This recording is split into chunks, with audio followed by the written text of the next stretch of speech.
আমি কি দিয়া বুঝাইতাম আম পাতা জাম পাতা বড়ই পাতার কোনো অভাব নাই। কোন পাতা দিয়া বড়ই, কোন পাতা দিয়া গরম জল করে না।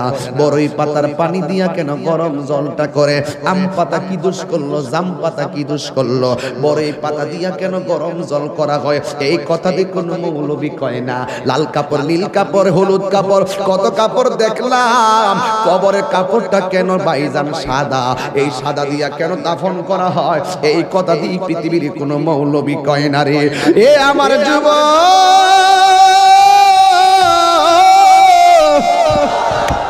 কি দিয়া বুঝাবো কবরটা কেমন ডেঞ্জারাস?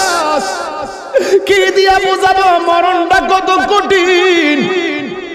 কি দিয়া বুঝাবো তাহিরের একটা দিন চলে যাওয়া মানে হলো আমার জীবন থেকে চিরদিনের জন্য দিনটা চলে গেছে। কোটি টাকা দিয়েও এই ঘন্টার সময়টা আনতে পারতাম না। এখন আমি শ্বাস ফালাইতাছি, 1 টাকা বিল দেওয়া লাগে না।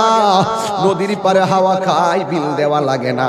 পল্লী বিদ্যুতের ফ্যান বাতাস খাইলে বিল দেওয়া লাগে। আইসিইউতে ঢুকে গেলে দিনে 50,000 টাকা গোনা লাগে। আমার আল্লাহ যে কত নিয়ামতের বাতাস আমরা ঢুকাইতাছে, বাইরে কইরাইতাছে, 1 টাকা বিল নেই না। আল্লাহ কয় বিল লাগতো না, শুধুমাত্র তোরা 5 বার আইসা কপালটারে মাটির মধ্যে লাগাইয়া দিবি। সুবহান রাব্বিয়াল আলা বলবি। দুনিয়ার মালিকের ডিউটি 20 দিন না করলে 20 দিনের বেতন কাটা। আর আমার আল্লাহ করে হাজিরা দিছে দৈনিক 5 বার। 1 মাস হাজিরা দেও না, 2 মাসও দেও না, মাঝে মাঝে সিটারি হাজিরা দাও। কিন্তু আমার আল্লাহ ইচ্ছা করলে তোমার গলার মধ্যে কাটা লাগাইয়া আমার আল্লাহ রিজিকটারে বন্ধ কইরা দিতে পারে। এরপরও আমার আল্লাহ রিজিক বন্ধ করে না কেন জানো নি? কারণ হলো আমার আল্লাহ কয় আমি আল্লাহ তো মায়া কইরা বানাইছি। নবীর আয়েশা বলেন, নবী গো আমি এমন গুনাহ করছি আমার আল্লাহ ছাড়া কেউ জানে না। কিন্তু আমি এমন ভাবি আল্লাহর কাছে ক্ষমা চাই, কিন্তু আমার আল্লাহ ক্ষমা করবে কিনা আমি জানি না। কেন জানে মনে হয় আমার আল্লাহ আমাকে ক্ষমা করবে না। এবার মুসা নবী ডাক দিয়ে ও পাগলনি, তুমি কি এমন গুনাহ করছো যে এই গুনাহের কারণে আল্লাহর কাছে তওবা করার পরও তোমাকে তওবাটা কবুল হবে কিনা তুমি মনে করতে পারো না? এবার মহিলা ডাক দিয়ে বলে, নবী গো আপনি তো আল্লাহর সঙ্গে কথা বলেন, আপনি আল্লাহরে যাইয়া আমার নামটা ধরে কইবেন আমি মহিলার দোয়া আল্লাহ কবুল করছেনি, আমার গুনাহগুলো আল্লাহ মাফ করছেনি। আবার মুসা নবী ডাক দিয়ে মহিলা তুমি কি এমন গুনাহ করছো যেই জন্য তোমার কথা আল্লাহর কাছে গিয়ে আমি তুলে ধরার জন্য বলেছ? এবার মহিলাটা ডাক দিয়ে বলে, নবী গো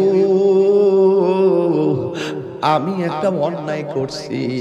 কই কি অন্যায়? কই আমার বিয়ে হয় না, কিন্তু আমি একটা মানুষের সঙ্গে অবৈধ মেলামেশা করেছি। এরপরে আমি বুঝতে পারি নাই আমার পেটের মধ্যে একটা সন্তান চলে এসেছে। এখন মনে মনে ভাবলাম এই সন্তানটার আমি কি করব, কিন্তু মারার তো কোনো পদ্ধতি পাইলাম না। আমি একটা আস্তে আস্তে কোনো রকম ভাবে কাপড় চোপড় দিয়া চলাফেরা করি, মানুষকে আমি বুঝতে দেই না যে আমি হামেলা। এই জন্য আমি কোন রকম ভাবে চলাফেরা করি, কাপড় চোপড় পরি যেন মানুষে না বুঝে। কিন্তু আমি এমন ভাবে দিন যত বাড়তে শুরু করলো আমার শরীরটা ভারী হইতে শুরু করলো। শেষ পর্যন্ত যখন 6-7 মাস হলো মানুষ আমারে দইরা ফেলাইবো আমার অস্বাভাবিক অবস্থা দেখলে, এরপর আমি জঙ্গলে জঙ্গলে যায়া ঘুরছি যেন মানুষ আমারে ধরতে না পারে। ও নবী গো, নবী গো, নবী গো আপনি জানেননি গো, আমি যখন দেখলাম 10 মাস 10 দিন হয়ে গেল, একদিন আমার পেটের ব্যথা উঠে গেল, মনে হইছে যেন আমার সন্তানটা হইব। কোন দাইমারে ডাকলে শাস্তি হইয়া যাইব, কোন দাইমারে ডাকলে সাক্ষী হইয়া যাইব, কোন মহিলারে ডাকলে সাক্ষী হইয়া যাইব। এখন আমি কি করব? নিজেই প্রসব করাইছি আমার সন্তান, এখন আমি কি করব? এতদিন আমি পেট গোপন করছি, এখন আমি বাচ্চাটা গোপন করব কেমনে? এক তো আমি জিনা কইরা গুনাহ করলাম, করলাম, 2 নম্বর সন্তান হইয়া গেছে, এখন আমি সন্তানটা লোক সমাজে লইয়া গেলে আমি কলঙ্কিনী হইয়া যাইব। মুসা নবী, আমি কি ভয়ঙ্কর গুনাহ করছি জানেননি? আমি জঙ্গলের ভিতরে বাচ্চাটা হওয়ার পরে জিন্দা সুন্দর একটা ফুটফুটে বাচ্চা, এই বাচ্চাটার আমি গলার চিপ দিয়া মাইরা ফেলাইছি। এই জন্য আমি জিনা কইরা গুনাহ করছি, এক অপরাধ। আমার পেটের মধ্যে বাচ্চা নিছি, আরেক অপরাধ। এই বাচ্চা হওয়ার পরে আমি গলার চিপ দিয়া মাইরা ফেলাইছি, এটা আমার অপরাধ। এবার মুসা নবীর ডাক, ইয়া মুসা কালিমুল্লাহ, মাফ হইবনি গো, আমার গুনাহ মাফ হইবনি। মুসা নবী তো গরম নবী। মুসা নবী ডাক দিয়া কম বক্তার মহিলা, যাও যাও, এখান থেকে চলে যাও, এখান থেকে চলে যাও, এখান থেকে চলে যাও। ইন দি মিন টাইমে মহিলা ডাক দিয়া কয়, মুসা নবী গো, অনেক আশা ভরসা লইয়া আপনার কাছে আসছিলাম, আপনি আমারে তাড়াইয়া দিতেছেন, কিন্তু এখন আমি কি করব? এবার মুসা নবী কয়, না না, তুমি যে অন্যায় করছো তোমার কোনো ক্ষমা হওয়ার কথা না। এই মুহূর্তে আল্লাহ ডাক দিয়ে কয়, ও মুসা রে, ও মুসা, যে অপরাধটা তুমি বড় মনে করছো, এর চাইতে আরো বড় গুনাহ আছে, তুমি জানো নি? যেই গুনাহ করলে আমি আল্লাহ এর চাইতে আরো বেশি অসন্তুষ্টি হইয়া যায়। কয় কি?